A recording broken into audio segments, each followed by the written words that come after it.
Hello friends, আমি beauty চলে এসেছি বিউটিস বেক অ্যান্ড কুক চ্যানেলে। আজকের আপনাদের সঙ্গে একটা fondant teddy bear cake share করতে। কেকটা ছিল আমার টোটাল 1.5 পাউন্ডের। এইটা হচ্ছে আমার নিচের টিয়ার, মানে দুটো টিয়ারে আমি করব। আর ফ্লেভারটা ছিল স্ট্রবেরি ফ্লেভার। আমি প্রথমেই ক্রামকোট করে ফ্রিজে রেখে দিয়েছিলাম 10 মিনিট। এখন আমি ফাইনালাইজিং করছি। যদিও কেকটা পিঙ্কের কম্বিনেশনে হবে, আমি প্রথমেই সাদা ক্রিম দিয়ে ফাইনালাইজিংটা করে নেব। তারপরে ডাইরেক্ট কালার দিয়ে এর উপরে আবারও সেটা স্প্রেড করে দেব। এতে কি হয়, দুটো কালার একসঙ্গে পাওয়া যায়, হোয়াইট অ্যান্ড পিঙ্ক দুটোই সুন্দর একটা কম্বিনেশান তৈরি হয়। কিন্তু পুরো কেকটা যখনই পিঙ্ক করতে যাব তখন ক্রিমের সঙ্গে কালারটা মিক্সড করে করলে সেটা বেশি দেখতে ভালো লাগে। এই যে আমি একটু কালার নিয়েছি, নিয়ে একটা স্প্যাচুলা দিয়ে অল্প অল্প করে কেকের গায়ে লাগিয়ে দিচ্ছি, দিয়ে একটু হালকা স্প্রেড করে দিচ্ছি। যেহেতু আমি পুরো কেকটা পিঙ্ক চাইছি না, হোয়াইট অ্যান্ড পিঙ্কে থাকবে, সেই জন্য হালকা করে একটু একটু করে লাগিয়ে দিচ্ছি আর সেটা দিয়ে স্প্রেড করে দিচ্ছি। কেকটা দেখতে এতটাই সুন্দর ছিল আর কি, আপনারা নিজেরা যখন ট্রাই করবেন তখন বুঝতে পারবেন কালার কম্বিনেশনটা কীরকম লাগছে। এবারে আমি একটা স্ক্র্যাপার দিয়ে সাইডটা সমান করে নিচ্ছি। উপরটাও খুব বেশি কালার আমি দিইনি, একদম ছিটে ফোটা, দেখতে যাতে সুন্দর লাগে। একটা স্পাইরাল ডিজাইন দিয়ে নিচ্ছি।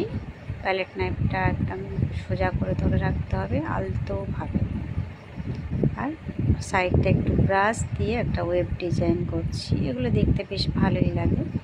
আচ্ছা, দুটোই টিয়ার আমি এখানে রেডি করে নিয়ে সারা রাত আমার ফ্রিজে ছিল। সকালবেলা বাকি কাজটা আমি করছি। আমি একটু ডাবল ব্যবহার করেছি নিচে, যেহেতু উপরে একটা টিয়ার রাখবো।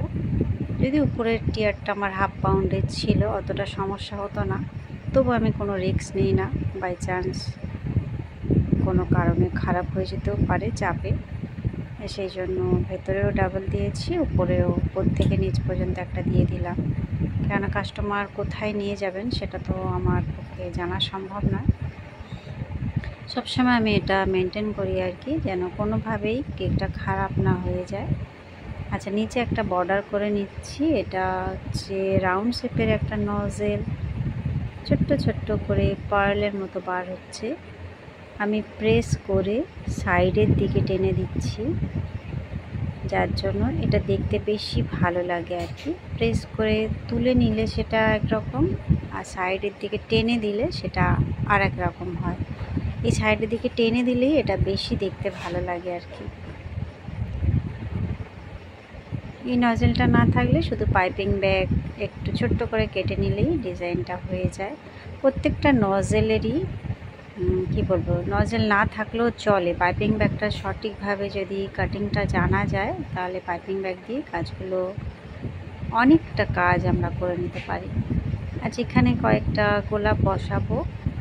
এটা আমি নূর আর 11 নজেল নিয়েছি, যাতে ফুলটা একটু মানে কি বলবো, পাপড়িগুলো যেন একটু ঘন থাকে, বেশি থাকে। আর যত বড় সাইজের রোজ নজেল নেবেন সেগুলো পাপড়িগুলো বড় বড় হয় আর অল্পতেই ফুলটা কমপ্লিট হয়ে যায়।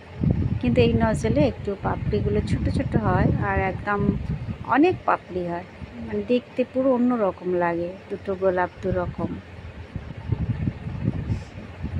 আমি 3টে টোটাল গোলাপ বানাবো আর কি। এইবারে যেটা বানাচ্ছি এটা নিচে বসাবো। কেকটা আমার কাছে সকালবেলা অর্ডার এসেছে, সকাল তখন 11টার সময় সম্ভবত, আর আমাকে দিতে হবে 5টার সময়।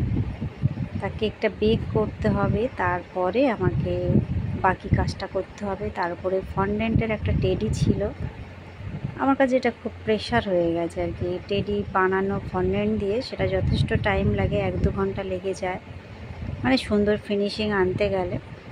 আবার গরমের সময় বিশেষ করে ফন্ডেন্ট নিয়ে কাজ করতে গেলেও ভীষণ অসুবিধা হয়। যাই হোক, এত কিছুর মধ্যেও আমি কেকটা সঠিক সময় কমপ্লিট করেছিলাম।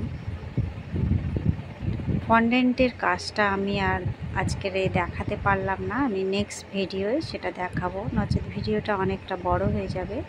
আচ্ছা, এই যে ফন্ডেন্টের টেডিটা আমি বসিয়ে দিচ্ছি, আর তার আগে ফুলের উপরে আমি গোল্ডেন ডাস্ট একটু স্প্রে করে দিয়েছি, যার জন্য একটু গোল্ডেন গোল্ডেন ভাব এসে গেছে, সুন্দর একটা কম্বিনেশান হয়েছে।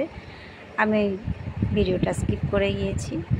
এই হলো ফন্ডেন্ট দিয়ে আমার কেক। আর আমি একটু সুগার বল দিয়ে দিচ্ছি, ছোট বড় বিভিন্ন মাপের, কয়েকটা ছড়িয়ে ছিটিয়ে দিচ্ছি, কয়েকটা উপরে দিয়ে দিলাম বড় সাইজের। এই হলো আমার কেকের ফাইনাল লুক। বন্ধুরা, কেমন লাগলো? ভালো লাগলে বা একটু হেল্পফুল মনে হলে অবশ্যই একটা লাইক করবেন, চ্যানেলটা সাবস্ক্রাইব করে রাখবেন। দেখা হবে আপনাদের সঙ্গে নেক্সট নতুন কোনো ভিডিও নিয়ে। সবাই ভালো থাকবেন, বাই বাই।